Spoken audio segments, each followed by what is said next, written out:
Open your kitchen cabinet and you find a bag of tiny grains. They look like quinoa, millet, or some other kind of cereal. But the label says something else. Couscous. And that is where things get interesting, because couscous is not actually a grain. It is a form of tiny pasta.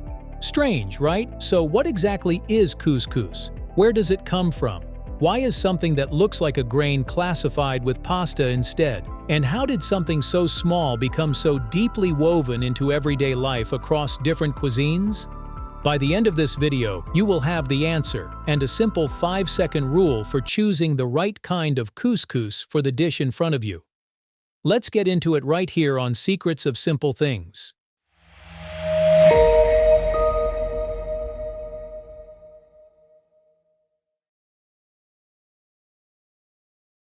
Why couscous looks like a grain when it is not? The confusion makes sense because couscous fits the visual category people trust first. It is small, pale, and usually served the way rice or barley might be served, under vegetables, beside meat, or as a base for stew. So the mind reads it as a grain before it asks any deeper questions. But a true grain begins in the field. It grows in that form and is harvested more or less as it is. Couscous does not.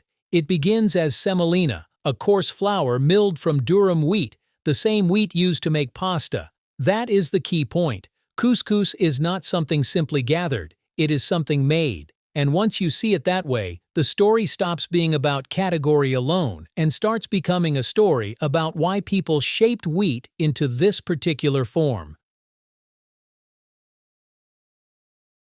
The desert logic behind couscous. To understand why couscous took this form, it helps to place it back where it belonged for centuries.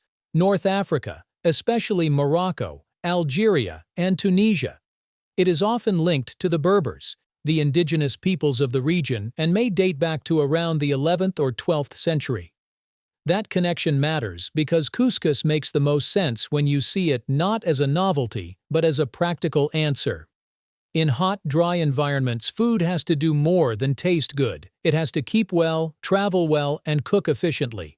Turning semolina into tiny pellets solved several of those problems at once. Small granules were easier to dry, store, transport, and prepare than many other forms of wheat. The shape of couscous was not a decorative accident. It was a response to real conditions, and many foods endure for exactly that reason. They last because they work.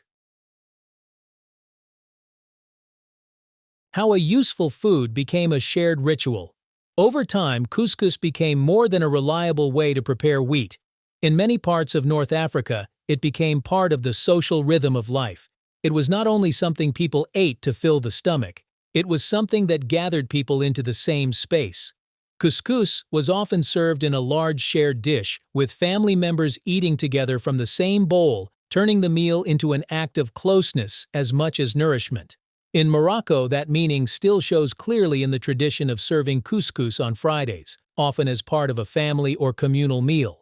A food that returns at the same time, in the same setting, among the same people, gradually becomes more than food. It becomes memory. It becomes routine charged with feeling. Some dishes endure not only because they are satisfying, but because they keep appearing in the moments when people are most connected to one another. That deeper meaning becomes even clearer when you look at how traditional couscous is actually made. Why real couscous takes time. Traditional couscous begins with semolina and patience. Water is sprinkled over the coarse wheat little by little, and the grains are rubbed by hand until they start forming tiny pellets. Then a dusting of dry flour is added to keep those pellets from sticking together. What sounds simple in one sentence becomes much slower in real life because the goal is not merely to make small lumps of wheat, it is to create thousands of separate grains with the right texture and size. And then comes the part many people do not expect. Couscous is traditionally steamed, not boiled. In a couscousier, the lower pot holds a stew or broth, while the upper section holds the couscous. As steam rises, the grains soften gradually and absorb the aroma from below. The process does not end there.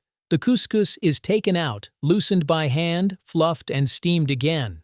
sometimes more than once, until it becomes light and airy rather than dense or sticky. That is part of what makes couscous so interesting. The smaller it looks, the more labor it hides. In many places, this work has also been shared work, often done by groups of women together, turning preparation into a social act as well as a culinary one. And that is exactly why the couscous most people buy today tells only part of the story.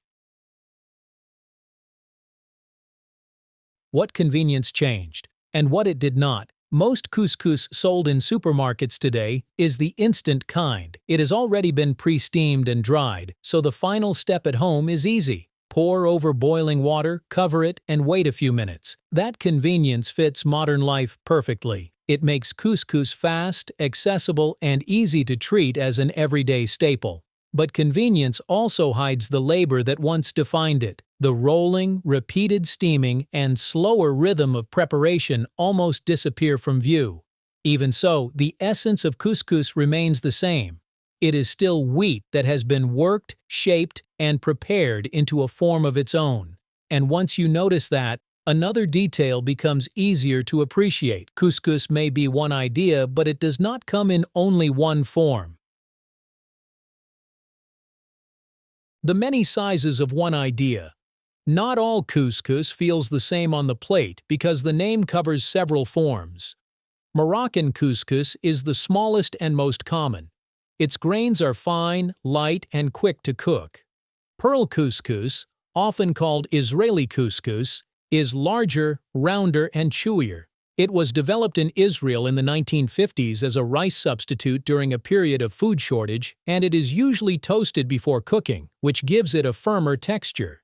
Then there is Lebanese couscous, larger still with grains closer to the size of small peas and a heartier feel from the first bite. What matters is not only that these versions look different, but that they show one idea adapting to different meals.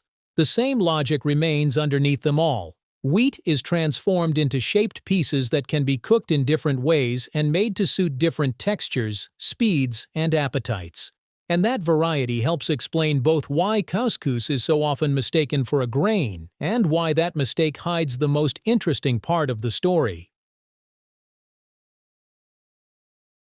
Why calling couscous a grain misses the real story. Calling couscous a grain sounds harmless, but it removes the most revealing part of what couscous is. A grain is grown and harvested. Its form begins in the field. Couscous begins somewhere else entirely. It is milled from durum wheat into semolina, then moistened, rolled, steamed, loosened, and finished through human effort.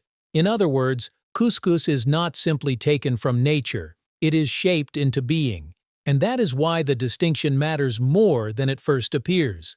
The real story of couscous is not just about category. It is about labor, adaptation, and the intelligence of turning an ordinary crop into a form better suited to storage, cooking, sharing, and daily life.